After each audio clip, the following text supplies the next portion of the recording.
जन्माष्टमी को दो शैलियां हैं पंचामृत स्नान करने की या दर्शन की, आदि आदि।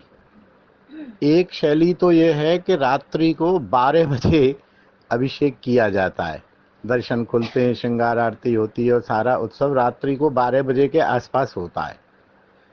एक शैली ये है कि प्रातःकाल ही अभिषेक होता है और प्रातः, जैसे राधा रमन मंदिर में प्रातःकाल से शुरू होता है और 11 साढ़े 11 बजे तक विश्राम ले लेता है। अब हम यदि अपनी गौड़ीय पद्धति को देखें, अब ये उत्सव है, ठीक है, उत्सव को कैसे भी मना लो, कितने भी उत्साह से मना लो, जितने ज़्यादा लोग जुड़ पाएं, क्योंकि रात का समय अभी आजकल ऐसा है कि रात में आदमी हर काम से फ्री होता है, ट्रैफिक भी फ्री होता है, दुकान भी बंद होती है, ऑफिस की भी छुट्टी होती है, और एक परंपरा भी है ऐसी। अन्यथा तो ये कृष्ण का प्रादुर्भाव थोड़ी है, कृष्ण तो नित्य हैं, ये कृष्ण का जन्मदिन मनाया जा रहा है। अब मान लीजिए मेरा जन्म रात को 2:30 बजे हुआ और मैं जन्मदिन की पार्टी दूं या जन्मदिन की साधु सेवा कराऊं या जन्मदिन का कीर्तन कराऊं, तो क्या रात को 2:30 बजे कराऊंगा? या मैं अच्छे कपड़े पहनूं, उस दिन स्नान करूं तो रात को 2:30 बजे पहनूंगा? नहीं ना।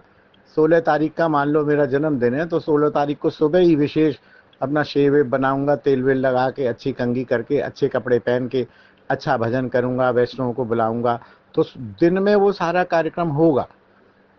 तो कायदे से ये प्रादुर्भाव नहीं है, कोई रात को 12 बजे ठाकुर जी हो थोड़ी रहे, ठाकुर जी तो नित्य है।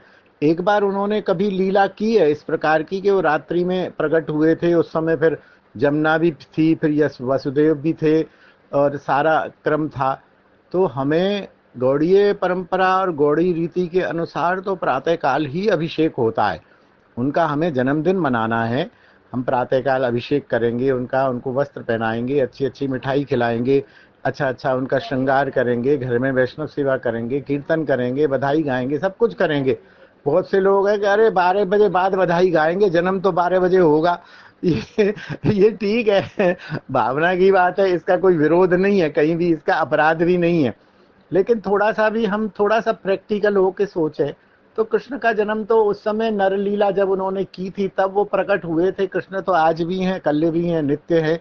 उनका उस जन्मदिन मनाना है हम, और जन्मदिन हम किसी भी समय कभी भी मना सकते हैं।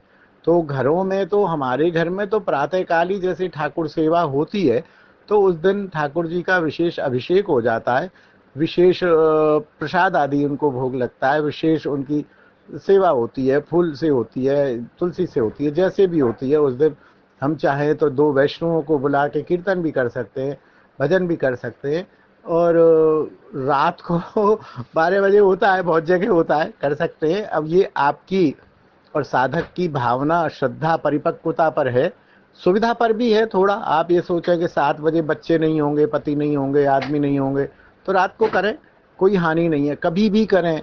ठाकुर तो 24 घंटे, देश काल नियम कुछ भी नहीं है ठाकुर की सेवा और उपासना में। आप कभी भी ठाकुर को प्रसन्न करने के उपाय कर सकते हैं। जय जय श्री राधे, जय निताई।